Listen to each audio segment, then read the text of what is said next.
I'm going to be reading today from my third collection of poems, Pit Lullabies, which is a collection that attempts to explore early motherhood, the process of birthing, and also the more uncanny elements of all of that. It also tries to explore the existential fears that become very real once you become very engaged with the future of the next generation. And I'm going to start with a poem called Anatomy Scan. Let's begin with a shroud, darkened by time, pushed aside to show your bones filigree. The ultrasound probes and digs as you slither in and out of focus, sockets gaping like a Halloween ghost through a sheet.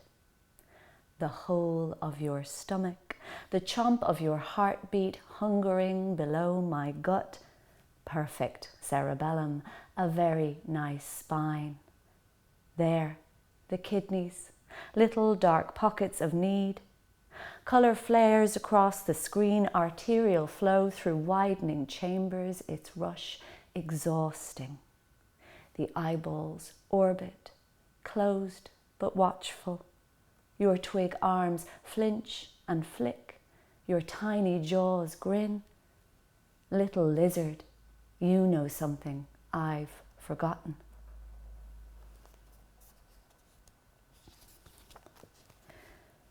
In the birthing room. The choir sings pitchy and off-key, but still my hands grasp, flutter, try to shape these unruly phrases till the drag of morphine collapses them. I can't read the singers' faces behind their masks, and the lighting is bad, pale green gowns, glinting implements, very postmodern, post-dramatic. But they won't stand still. One soloist bends over me, very quiet, very serious, and the music must be good because I feel something tug in me, a root that shouldn't be disturbed. Don't cry, you're the conductor. Then for some reason I'm given a prize, but it's a baby, her eyes black. We look at each other. There must be some mistake before she's taken away. It's quiet when the cleanup team arrives. There is so much blood. I'm sorry, but do you know if I've been cut? Of course you have, they say.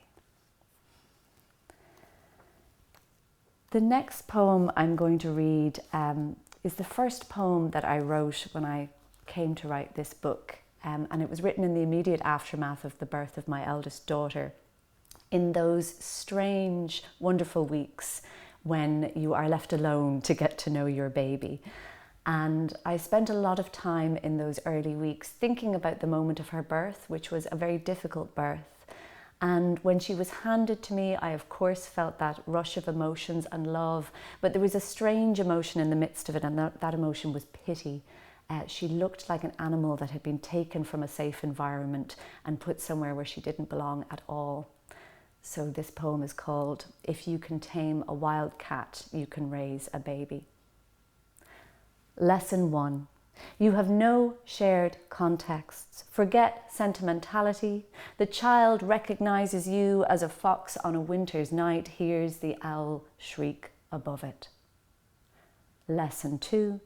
Now you have accepted you have no shared context. We should admit 1, the seeking of pattern. Repeat, repeat, repeat until threat becomes comfort. Lesson 3, like any animal, this child has the capacity for love. Like any human, you know you deserve only contempt. Lesson 4, the smile is learned. All mirrors are Antarctic wastes, but your breath is warm. Write your message on the glass. Lesson 5, you are both feral, scavengers haunting a night of cutthroat stars. Touch your nose to the frozen earth. Breathe, breathe each other's scent. The next poem I'm going to read is called Lessons. And it's an exploration of how moments like birth, these transitional moments in life, can serve as a real reminder of our own mortality And when I had my first daughter, alongside all of the happiness of the occasion was this slight sense of dread that I had managed to kink everybody on our family chain a little bit closer to death. So my mother had become a grandmother. I had gone from being child to mother. And it reminded me of the very first time when I was a child that I experienced the reality of my own mortality. And that happened on the 15 bus in Dublin. Lessons. Your birth left me drenched in night sweats, grew the knowledge in me that death was polishing coins for us all those long pre-anesthetic ages, ready to take us both, your shoulders shut in the door jamb of my pelvis. What strange skeletons we would have made. And for a moment I was the future ghost of all those pale small girls you picture in the background in great novels where great men are saying great things. I was a great pale tide of little Marys. I tell a lie. I first met death at 7 on the stairs of the 15 bus. He had no body, but he lived behind my eyes, swung space sideways till I could see 1,000 crashes spiral out and all the cold dead faces. And on the hourglass's wasp-cinched waist, there's you, as much your father as you are me, and twice again yourself, double helix spiraling as the world turns and turns, phosphorus spark in the great dark laboratory. And after you, I still see death on my left shoulder, ready to flip this egg-timer world, but now I save a space for you inside me. I wear the skin a little looser on my bones. I'm going to read now from the sequence of Pit Lullabies that are scattered throughout the collection. And these were all written at a time and from a place where I was at a distance from my daughter, whether through work or travel, having to spend time away. And I think we internalise a lot of the guilt as mothers and as parents of being away from children. And I found myself writing a lot while travelling by night in places of darkness and from a place of postnatal depression, and also from a place where my daughter really wouldn't sleep for the first 2 years of her life, which I think is a very common shared experience. So all of these Pit Lullabies are an attempt to write back to my daughter from a time of distance and difficulty. And I'll read 2 of them and then finish with a lullaby. So no longer in the pit. Pit Lullaby 5. Here are some things I need you to know. This darkness is an absence of light and not inklings of soot that fall from space, redacting the sky's pale grey. It's not a cloud of ink announcing the movement deep below of a squid who reaches to grasp the moon's far bead, or a knuckle of gall built around us by wasps. It's not a fog released by miners who tunneled here for potash, or the surface of a lake beneath the sea where even fish drown. It's the pinprick in your pupil that lets the world in, the mark I make on paper to name you, the space between you and those you love. This next Pit Lullaby has a quote from one of my favourite children's books authors, Judith Kerr.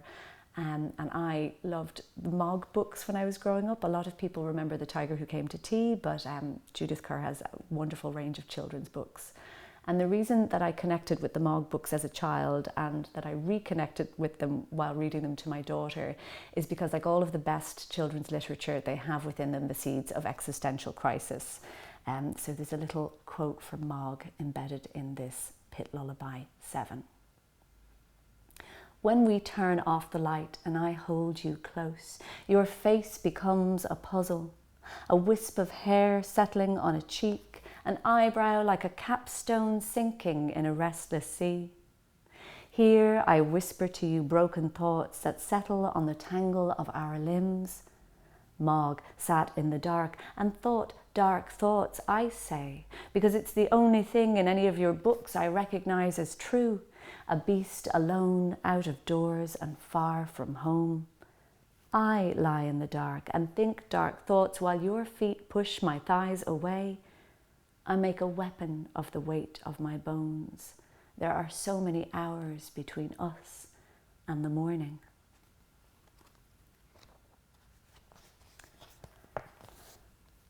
Lullaby. I have a lullaby for you at last. So lie beside me, hold my hand, follow me through the night's amber lens to Bull Island. Here the seals are waking from their sleep, rolling into the surf where in blue-black they'll stretch the land ache from their muscles. Here the only touch is water, moonlight on scale, dazzle of bubbles, blubber's cape, and fish blood's meagre warmth. These are my notes, the strand, our stave. Our music rises and falls. We are waveform, we are sea.